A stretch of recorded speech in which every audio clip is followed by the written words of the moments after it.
Welcome back to the pigeon-toed Sears diesel build. This engine is being held in here with hopes and prayers. Hopefully it doesn't fall while I'm filming this. Anyway, it's kind of just resting in there on some nuts, but you can see, I'll take it out after a bit here and show you what I had to do to the frame. But you can see it's pretty sketchy, and we got it reinforced. But just looking here, it looks like we might have issues with the drive shaft and the radiator. But if you come back here and you have a peek, it looks a lot better. So I think we're going to be all right. And the mount that I have it spaced up right now should give us a 1/4 inch gap between the oil pan bolts and my reinforcements. I'm going to pull this engine out here and show you what I had to do to the frame. Okay, so at first I thought I could get away with it having the oil pan fit down in here. It would have been great, but I realized that I was going to have very, very little room on either side. So what I did is I took and I cut the frame here and here, and I straightened this bend and this bend out a little bit, and then I straightened this one and this one out a little bit, so that the front part here and the part, well, the two halves I separated would overlap a little, and I welded them, and then I took some 2x2 angle and cut it to fit and welded it in there, and she's pretty solid. As far as engine mounts go, I think what I'm going to do is utilize these bottom 2 bolt holes here on the side of the engine block and bolt some angle iron fast that sticks down roughly 5/8, no more than 3/4 inches below the mounting flange here for the oil pan. And then just have it bolt down to here and there. That might work pretty good. Be pretty simple. We wouldn't have any other bolts protruding out the side of the frame. I think that might actually be what I do. So maybe I'll get started on that here in a little bit. And then once we get the engine mounted, then I'm gonna focus on getting the transmission in there. But anyway, guys, more to come. Stay tuned. Would you just look at it, all mounted in there and such. And this is the actual engine I'm using, not the mock-up one. And look, we even got a little fan. We got some little fan we did, yeah. But as you can see, I am gonna have to pitch the front of the engine down a little bit. I had it sitting how I wanted, then I tightened the bolts down and it went whoop. So something wasn't quite right, but that's okay.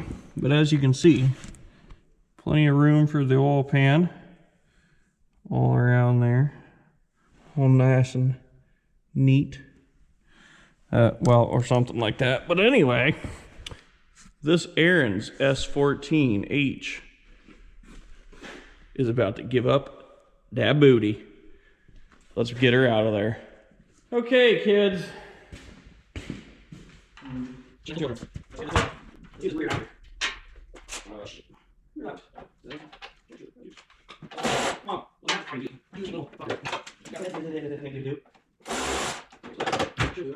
But just fuck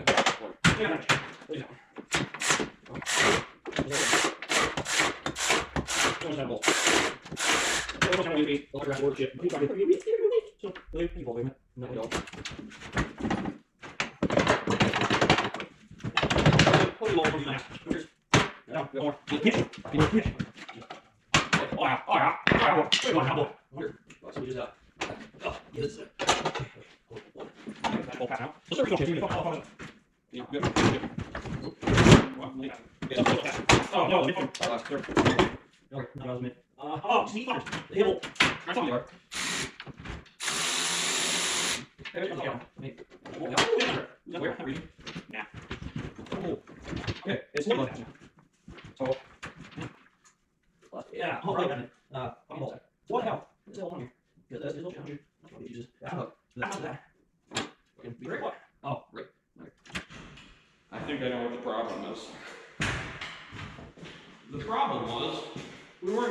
proper tools.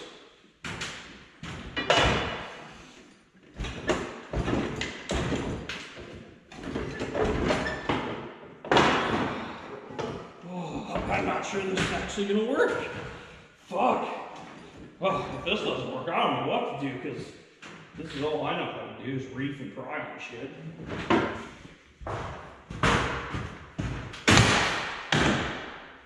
Fuck you.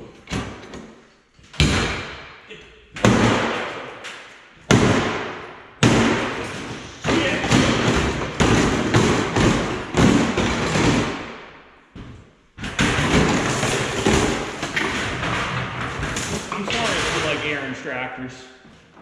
No, I'm not. Maybe this slut's ready to give up the goodies now. I don't know. Now my back fucking hurts. So I probably should try to lift this. But you know what they say, lift with your back. Oh, oh, oh, fuck. I slipped the tip in and almost ejected me. Oh, fuck. Oh, fuck yeah, fuck.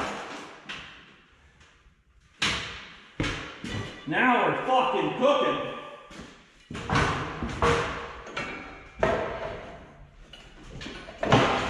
Oh. Hey, Brandon, how'd you end up in the hospital?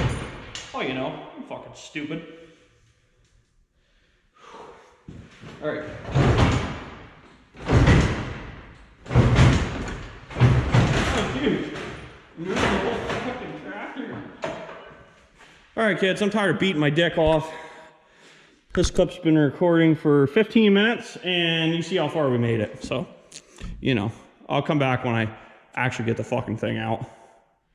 Well, I'll tell you one fucking thing. I don't want to have to do that bullshit job again. Alrighty. Out here working again.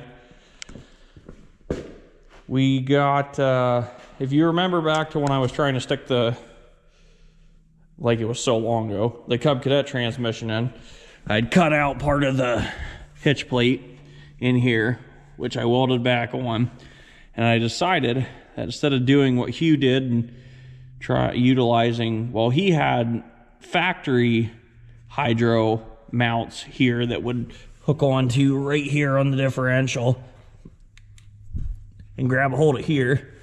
I decided that seeing as how these Airings mounts only protruded 2 inches away from the hitch plate on either side, I'd weld some 2x2 square tubing in there, and we'd just drill some holes and mount her fast, and she'd be Gucci. So I got these tack welded fast just for the time being, and what I need to do now is get the transmission sitting how I want it to sit when it's going to be in the tractor, and get the frame sitting at the height I want it to sit, and then we're going to mark some holes and drill them and mount it, and it's going to be awesome. So stay tuned, because shit's going to be awesome.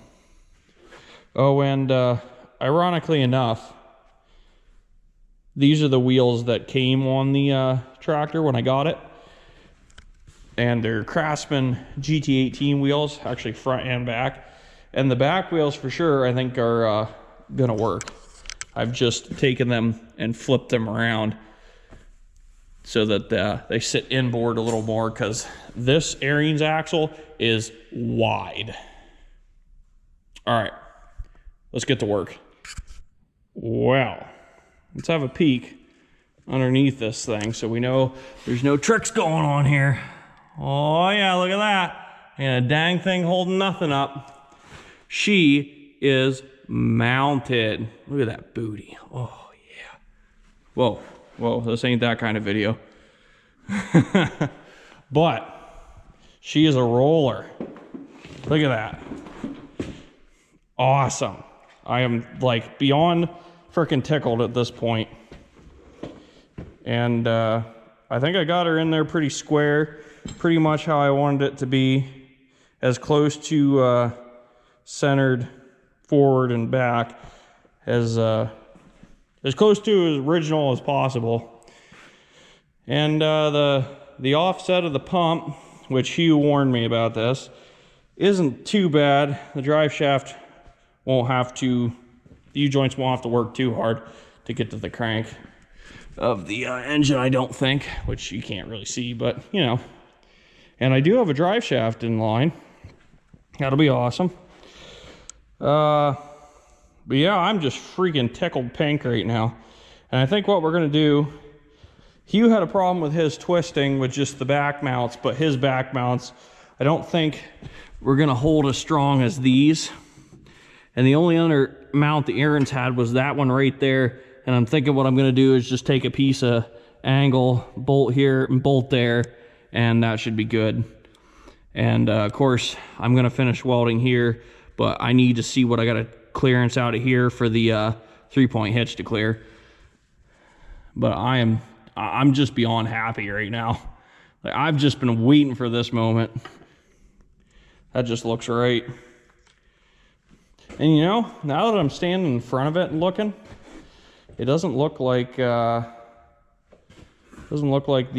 axle or the back axle is really much wider than the front axle, really. I'm pretty happy with how this is coming along thus far. And I think we did a pretty good job of getting that rear end centered. Sweet. Anyway, guys, in this video, you got to see me mount the engine and the transmission. I think we're gonna take a break from videoing for a little bit, and I'm gonna get a whole bunch of stuff done to it. But you will see all that in the next video. I appreciate you guys watching so much, and hope you're enjoying this as much as I am. And until next time, guys, take care.